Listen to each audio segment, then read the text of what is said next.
Tasmina, I want to go to you next. Tasmina Ahmed-Sheikh is the founder and former chair of the Scottish Women's Association and a former member of Parliament. And I think a pioneer. I think you're the first Muslim female member of Parliament. And I would love for you to share with our audience, you have had a real journey through politics. And I would imagine when I think of you, the word is resilience that comes to mind, of having to navigate your way through some fairly complicated political challenges and in a way reinventing yourself, exploring storytelling in a way as well. Can you share with us how you have navigated your way through this journey and what advice, I'm going to come back to our other leaders about this too, that you give to young women? Thank you, Mobile. So much of what we have heard really chimes with me already. And it just goes to show that women share so many different experiences. And having a platform to hear that there are other women facing such challenges and difficulties is actually really heartening and gives you a greater resilience. You started, Huma, the session by talking about women being at the table. And a phrase I like to use very much is that if women aren't at the table, we're on the menu. And it's as simple as that. Yeah. So we have to be at the table. And we've talked about children and young people. And Sharon, in her amazing remarks at the start of conference, talked about how we have to do it for young people. And we've seen your little baby. I'm a mother to 4 children, 3 daughters and a son. And I think at home we have to teach very early on the normalization of women in power is very important. Women in leadership should be normal for boys when they're growing up to understand. And I've done my best to teach my children that, but also you face a struggle when you know your children are perhaps watching you on television, and they were watching me when I was in the House of Commons, a bear pit, the mother of all parliaments, but an adversarial chamber nonetheless. And I was faced when I was questioning, at that time he was Foreign Secretary and went on to be Prime Minister Boris Johnson, about the war, what was happening in Syria, and about women in Syria and refugees. And I had to be bold and strong and stand up, as you say. I was the first woman of colour in Scottish history ever to be elected to Parliament. And I heard across the chamber none other than the grandson of Winston Churchill woof at me. He barked at me across the chamber.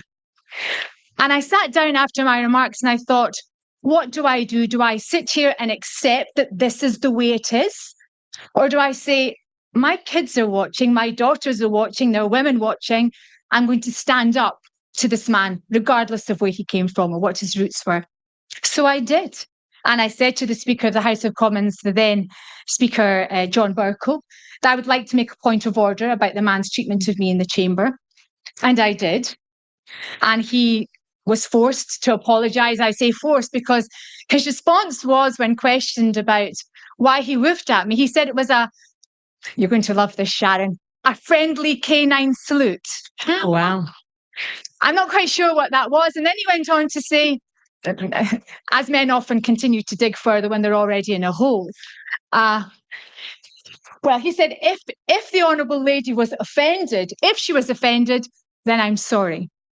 But the point is, I had to challenge, and women have to be, unfortunately, extra brave, extra courageous, and extra resilient, and we shouldn't have to be. So what do we do now? The challenge, I suppose, and I was listening to what Sir Bob Geldof said, and he's right. Women have been marching, people have been marching for peace and for change for a long time. The question is, what do we do now? And it is about action and about bravery. And I would challenge not just the men in the room, because we know that story. Sharon has told it so well about letting the boys win. Yes, absolutely. But surely the question for women also is, when women do win, what do they do with that win to advance the cause of women? Do they pull a ladder up behind them and say, I've arrived, that's fine? Or do they say, actually, it's now my job to bring women up behind me? And that is what I've striven to do, will continue to strive to do. And in the face of, as Sharon says, death threats, because when you go in the media and when you talk about such things, and when I wanted to Trump wanted, when I was in Parliament, wanted to ban Muslims from entering the United States of America. So I thought I got the opportunity to be brave in the House of Commons and say, well, I think we should ban you from entering the House of Commons because you hold such views. But when I went on TV and spoke about that, I did get death threats, people threatening to come to my house, posting my address online, and I had my kids at home. So yes, we have to be bold and brave and strong. We shouldn't have to be, but we have to be. But the question for this forum is what these strong women together can do. And one final point, Sharon, upon you, if I may. I met you for the first time before we came on stage earlier, and the immediate sense I got from her was one of warmth, generosity, realism, and genuineness. And that is what we need our female leaders to have, those qualities. That's how we move forward. Well, you certainly embody all of those characters.